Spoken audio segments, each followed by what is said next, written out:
जय राम, जय सिया राम, जय हो बागेश्वर धाम सरकार। हम चाहते हैं कि आपका घर खुशियों से भर जाए, आपके घर में कभी पैसों की परेशानी ना हो, कभी भी दरिद्रता नहीं है, आपके घर में कभी कंगाली ना आए, आपका घर सुख समृद्धि से बना रहे। इस वजह से आप इस वीडियो को पूरा जरूर देखिएगा। हम कुछ ऐसी गलतियां कर देते हैं जो सबसे बड़ी भूल होती है, जिसकी वजह से हमारे घर में कंगाली आ जाती है। हम सबके घर पर मंदिर तो होता ही होगा, लेकिन उस मंदिर में कुछ ऐसी चीज़ें रखी होती है जिसके वजह से हमारे घर में कंगाली आती है, जो बिल्कुल ही अशुभ होता है।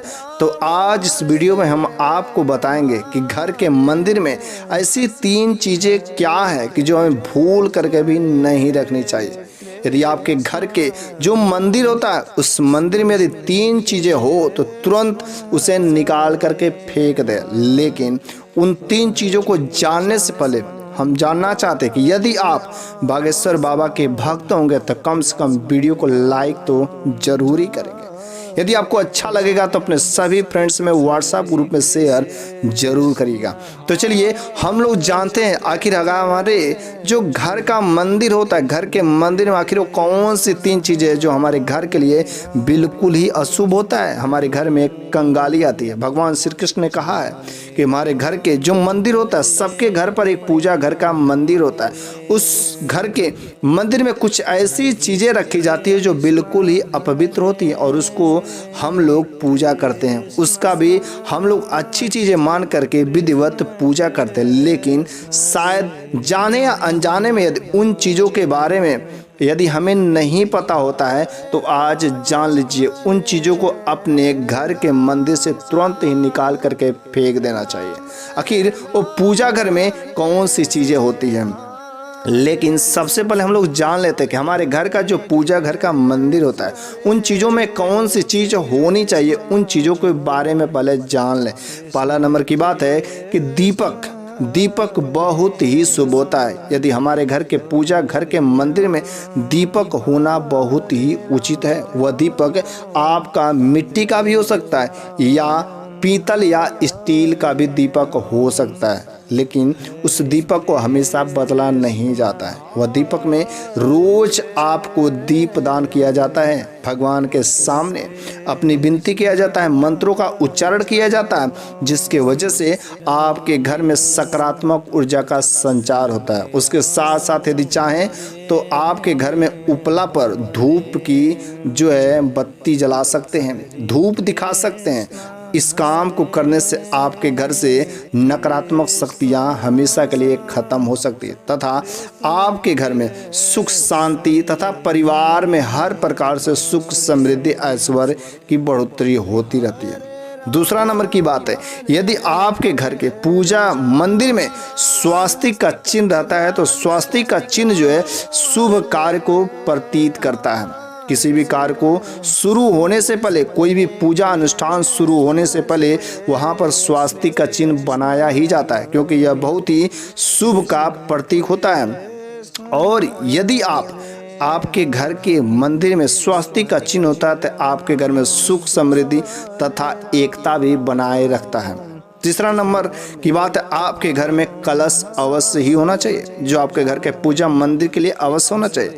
जिस घर में कलश का स्थापना होता है उस घर में माता लक्ष्मी का साक्षात वास होता है। कलश सुख समृद्धि का प्रतीक है। भगवान श्री कृष्ण ने कहा है कि जिस भी घर में यह जरूरी कार्य होते हैं, कलश की स्थापना होती है, उस घर में कभी धन की कमी नहीं होती। इस वजह से कलश का स्थापना कैसे करना है, कलश के ऊपर आम का या किसी भी पेड़ के पत्ता ला करके रख करके उसके बाद उस कलश पर आपको रोड़ी से स्वास्तिक का निशान बनाना है। उसके बाद उस पर नारियल रख करके आपको नीचे गौ गोबर पर उस कलश की यदि आप स्थापना करते हैं, स्वास्तिक का चिन्ह बनाते हैं, तो बस आपके घर से कभी भी माता लक्ष्मी नहीं जाएंगे और आपके घर में धन धान सुख समृद्धि हमेशा बना रहेगा। चौथा नंबर की बात है शंख। वैसे शंख की उत्पत्ति जो समुद्र मंथन के उपरांत हुई थी, समुद्र मंथन के उपरांत इस शंख का उत्पत्ति हुआ था, और जिस घर के मंदिर में शंख रखा जाता है, शंख बजाया जाता है, शंखनाद होती है, उस घर में माता लक्ष्मी का वास होता है। क्योंकि शंख जो है वैसे भगवान विष्णु के हाथों में रहता है, और आपके पास आपके घर के मंदिर में यदि शंख है तो समझ जाइए भगवान विष्णु का वास तथा उनकी पत्नी माता लक्ष्मी का भी वास अवश्य ही होगा। स्वयं उस शंख के साथ में माता लक्ष्मी वास करती हैं, और जिस घर में शंखनाद होते हैं, सुबह सुबह पूजा करते समय उस घर में सब कुछ सुख समृद्धि, परिवार, हर प्रकार का पैसों की कभी कमी नहीं रहती है, हर तरीके से खुशी ही खुशी रहती है तथा परिवार में एकता बनी रहती है। 5वां नंबर की बात है घंटी। वैसे घंटी धार्मिक नियमों के अनुसार बहुत ही शुभ होता है। जिस घर में घंटी बजाई जाती है, जो घंटी की आवाज़ होती है, घंटी की आवाज़ मात्र से आपके घर से तथा अगल बगल के जो नकारात्मक ऊर्जा होती है, जो नेगेटिव एनर्जी होती है, वह दूर हो जाती है और आपके घर में खुशहाली ही खुशहाली हो जाती है, और आपके घर के खुशहाली के द्वार खुल जाता है। इस वजह से आपके घर में घंटी होना बहुत ही जरूरी होता है। सभी के घर में घंटी होना अवश्य ही होना चाहिए। तो चलिए अब हम लोग जान लेते हैं आखिर हमारे घर के पूजा घर के मंदिर में कौन सी चीज़ें नहीं होनी चाहिए। सबसे पहला नंबर की बात है कि आदि आपके घर में भगवान गणेश का मूर्ति हो या चित्र हो तो आपको उनकी चित्रों की संख्या में विषम संख्या में नहीं रखना चाहिए। कुछ घरों में 2, 3, 4 कई सारे फोटो लगा देते, लेकिन ऐसा नहीं, विषम संख्या में रखते हैं। गणेश जी की मूर्ति या गणेश जी की कोई भी प्रतिमा या चित्र यदि आपके घर के पूजा मंदिर में 1 हो, 3 हो, 5 हो तो इस तरीके से नहीं रखना चाहिए। उनको सम संख्या में रखें, या तो 2 रखें, या तो 4 रखें, या तो 6 रखें। इस तरीके से आपको उनकी प्रतिमा को रखना है। अगला नंबर की बात है, यदि आप गणेश जी की मूर्ति या गणेश जी का फोटो अपने घर के मुख्य द्वार के बाहर लगाते हैं तो मुख्य द्वार के बाहर तो बहुत ही शुभ होता है, लेकिन उनका जो है पीठ जो है घर के अंदर की तरफ नहीं होना चाहिए। उनका मुख जो है हमारे घर की तरफ होना चाहिए, ना कि उनका मुख जो है घर के बाहर की तरफ होना चाहिए। इस तरीके से आप लगाएं ताकि उनका मुख जो है घर के अंदर की तरफ हो, ना कि पीठ, क्योंकि पीछे जो है उनकी दृढ़ता रहती है। इस वजह से उनका मुख जो सामने होना चाहिए ताकि जब कोई भी नकारात्मक या कुछ बुरी शक्तियां प्रवेश करती है तो उनके नज़रों से ओझल न हो पाए। वे आपके घर के दरवाजे की रक्षा करते हैं। इस वजह से आप जो उनकी प्रतिमा को, उनकी मूर्ति को ऐसे स्थापित करें ताकि उनका मुख जो है घर के अंदर की तरफ होना चाहिए। कुछ लोग ये भी करते हैं कि घर के मुख्य द्वार के दोनों तरफ लगा देते, तो दोनों तरफ आप लगा सकते हैं, लेकिन उनका मुख जो घर के तरफ होना चाहिए, ना कि घर के बाहर की तरफ। दूसरा नंबर की बात है, हमारे घर के पूजा घर के मंदिर में टूटे हुए चावल रखे जाते हैं, तो आपको घर के मंदिर में अखंडित चावल नहीं रखना है। खंडित चावल नहीं होना चाहिए, साफ फ्रेश चावल होना चाहिए। कुछ चावल ऐसे रखे जाते हैं जो बहुत ही पुराने हो गए रहते, जो यूज किए गए चावल होते हैं उसको भी रख देते। इस वजह से आप इन टूटे हुए चावलों को अवश्य वहाँ से निकाल देना चाहिए। जो पुराने चावल होते हैं उसको भी वहाँ से निकाल देना चाहिए, क्योंकि उससे कुछ महक आती हो सके, उसमें कीड़े पड़ गए हैं। तो ये सब चावल जो बिल्कुल ही अशुभ होते हैं और नकारात्मक ऊर्जा को अवशोषित करते हैं। इस वजह से आप इन प्रकार के चावलों को बिल्कुल ही प्रयोग न करें। लेकिन यदि आपके पास किसी मजबूरी बस उस चावल को प्रयोग करना पड़ रहा है तो आप एक बार उसको अच्छे से साफ कर लें। साफ करने के बाद उसमें हल्दी मिलाकर के यदि आप उन चावलों को प्रयोग करते हैं तो वह चावल बिल्कुल शुद्ध हो जाता है, पवित्र हो जाता है।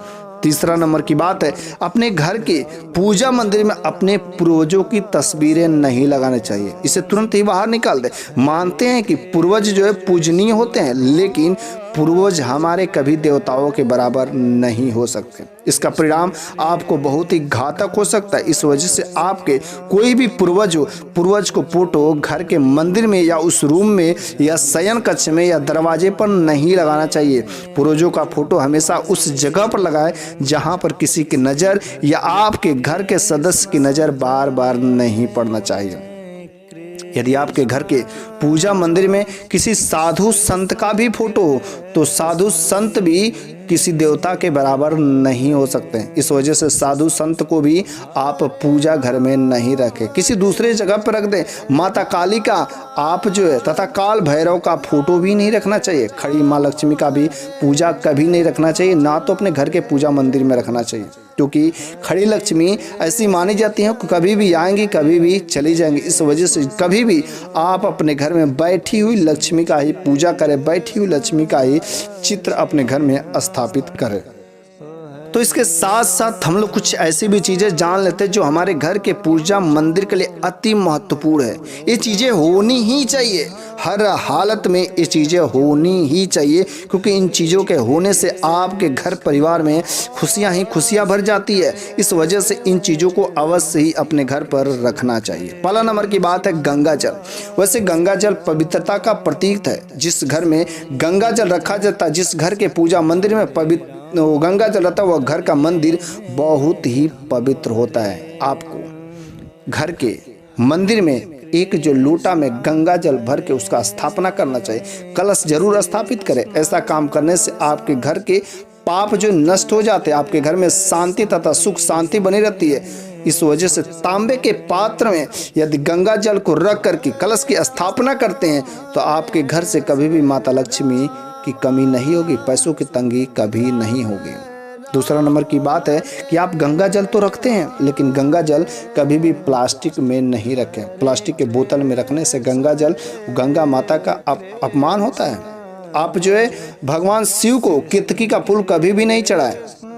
अपने घर में कलश तो स्थापित करना ही चाहिए। यदि आप माता लक्ष्मी का पूजा करते हैं, माता लक्ष्मी को खुश करना चाहते हैं, ताकि आपके घर में हमेशा वह स्थायी रूप से निवास करे। इस वजह से आप जो है माता लक्ष्मी को हमेशा यदि कमल का फूल मिल जाता, लाल कमल का फूल, तो आपको अवश्य ही लाल कमल का फूल चढ़ाना चाहिए, क्योंकि माता लक्ष्मी अति प्रसन्न होती कमल के फूल, क्योंकि कमल का फूल कीचड़ में रह करके भी वह लोगों को प्रसन्न करता है। इस वजह से कमल का फूल जैसे ही आप चढ़ाएंगे, आप कितना भी कीचड़ में रहेंगे, आपको माता लक्ष्मी उबार देंगी और आपका जीवन प्रसन्नमय खुशमय हो जाएगा और आपका जीवन में खूबसूरती आ जाएगी। हम सभी को चाहिए कि अपने घर में दीपक तो जलाते ही हैं, लेकिन जो व्यक्ति दीपक से दीपक जलाता है वह व्यक्ति रोगी होता है। अपने घर के पूजा मंदिर में दीपक जरूर जलाना चाहिए। यदि आपके अपने घर के मंदिर में दीपक जलाते हैं तो अति शुभ होता है। तो इस वजह से यदि आपकी औकात बेवत बन सके तो आप अपने घर के पूजा मंदिर में हमेशा घी का दीपक ही जलाएं। आपको दरवाजे पर भी, घर के मुख्य द्वार पर भी शाम के समय में दीपक जलाना चाहिए। और आपको अपने घर के मंदिर में यदि 2 दीपक जलाते हैं तो बड़ी अच्छी बात है। 2 दीपक, एक घी का दीपक जलाते हैं, एक तेल का दीपक जलाते हैं। तो घी का दीपक जो दाएं तरफ जलाएं और तेल का दीपक जो बाएं तरफ जलाते हैं, तो ये जो है एक प्रकार से शुभ संकेत इससे मिलते हैं और माता लक्ष्मी अति प्रसन्न होती है। तो इस वीडियो में मैंने आपको बहुत सारी अच्छी ज्ञान की बातें मैंने बताई हैं जो आपके घर के मंदिर के लिए बहुत ही ज़रूरी है। यदि आपको मेरे द्वारा बताए गए ज्ञान आपको अच्छी लगी हो तो कम से कम कमेंट में जय माँ लक्ष्मी जरूर लिखिएगा। जय जय राम, जय श्री।